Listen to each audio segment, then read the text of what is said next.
में सहमति दी। इस अवसर पर विभाग की तरफ से और अपनी तरफ से मैं माननीय उप मुख्यमंत्री जी का भी स्वागत करता हूं, जो आज मुख्य अतिथि के रूप में यहाँ हमारे बीच आए हैं। इस कार्यशाला के अवसर पर अपने विचार रखेंगे और उनके विचार जो भी होंगे सरकार उस आधार पर अपनी नीतियों का इस कार्यशाला का औपचारिक रूप से उद्घाटन करें।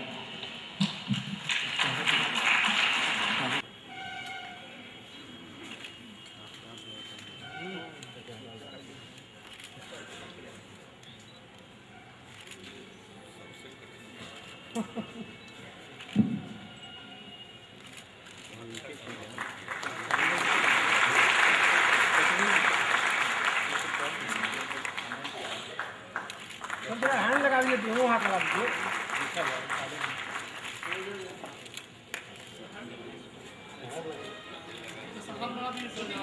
मोदी जी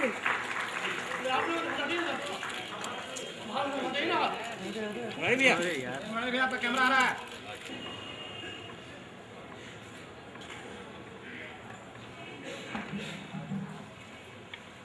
माननीय उप मुख्यमंत्री और वित्त मंत्री श्री सुशील कुमार मोदी जी इस कार्यशाला के उद्घाटन सत्र के अध्यक्ष और इस कार्यशाला को आयोजित करने की प्रेरणा देने वाले माननीय नगर विकास मंत्री श्री अश्विनी कुमार चौबे जी,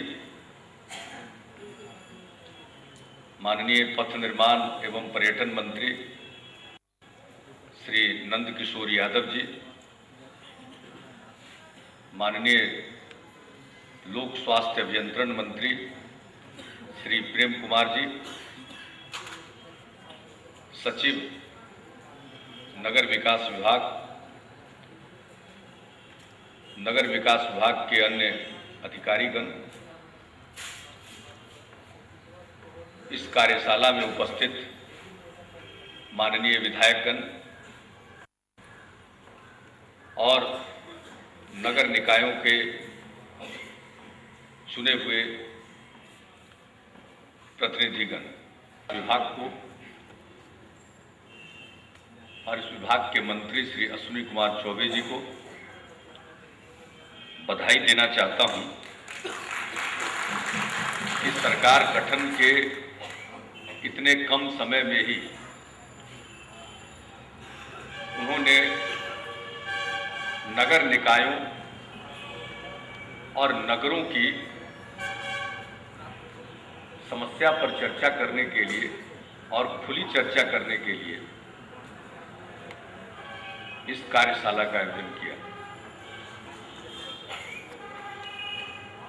और उनको मैं धन्यवाद देता हूं कि उन्होंने मुझे भी इस कार्यशाला में आमंत्रित किया है।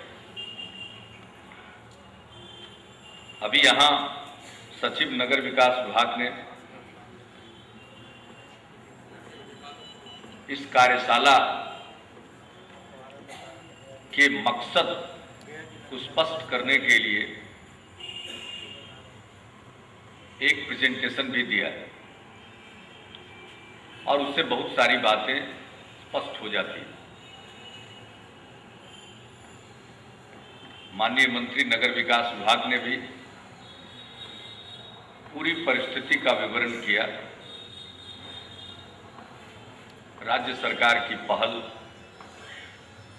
और केंद्र सरकार की योजनाओं में उनके अनुपालन में क्या कुछ किया जाना चाहिए, इन तमाम विषयों पर उन्होंने विचार व्यक्त किए। एक बात मैं स्पष्ट करना चाहता हूं अपनी सरकार की तरफ से कि ये जो शहरी निकाय हैं, नगर निकाय हैं, अलग अलग प्रकार के नगर पंचायत हो, नगर परिषद हो या नगर निगम, संविधान की व्यवस्था के अनुरूप चुनाव हो चुके लेकिन इनको जितना ताकतवर बनाया जाना चाहिए था, उतना अब तक बनाया नहीं गया। हम अपनी सरकार की तरफ से आपको यह आश्वस्त करना चाहते हैं कि हम नगर निकायों को सुदृढ़ और मजबूत करना चाहते हैं। अगर आपके ऊपर दायित्व हैं तो आपको शक्तियां भी दी जाएगी। और दो प्रकार की शक्ति होती है। एक शक्ति होती है वित्तीय शक्ति, पैसे की ताकत, और दूसरा प्रशासनिक शक्ति। किसी भी सरकार में ये दोनों शक्तियां सन्निहित होती हैं। चाहे वो पंचायती राज संस्थाएं हों या नगर निकाय, उनको अपेक्षित शक्तियां अभी नहीं मिली। स्टेट फाइनेंस कमीशन ने कुछ काम भी किया है कि स्टेट फाइनेंस कमीशन गठित हुआ था, उसने कुछ काम किया है। हमने निर्देश दिया है कि जो भी अनुशंसाएं स्टेट फाइनेंस कमीशन ने दिया है उसको प्रस्तुत किया जाए और उनकी अनुशंसाओं को सामान्यतः स्वीकार किया जाना चाहिए। केंद्र में जो वित्त आयोग गठित होता है वो जब अपनी अनुशंसाएं देता है, उसी के माध्यम से जो केंद्रीय सरकार कर के रूप में धन वसूलती है उसका एक हिस्सा राज्यों को दिया जाता है उनकी सिफारिशों के मुताबिक। इसके अलावा और कई काम वो करते हैं। तो वो हर बार वो अपनी सिफारिश देते हैं। नए वित्त आयोग का गठन होता है। अब 12वें वित्त आयोग की सिफारिशों पर अमल शुरू हुआ। पैसा नगर निकायों को दिया जाए, पंचायती राज संस्थाओं को दिया जाए, क्योंकि अगर उनको पैसा नहीं दिया जाएगा तो स्वावलंबी नहीं बनेगा। और हर चीज के लिए राज्य सरकार,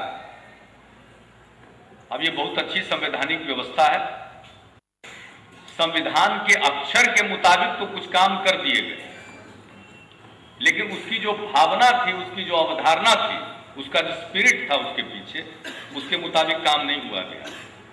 हम चाहते हैं संविधान संशोधन 74वां नगर निकायों के लिए, 73वां पंचायती राज संस्थाओं के लिए।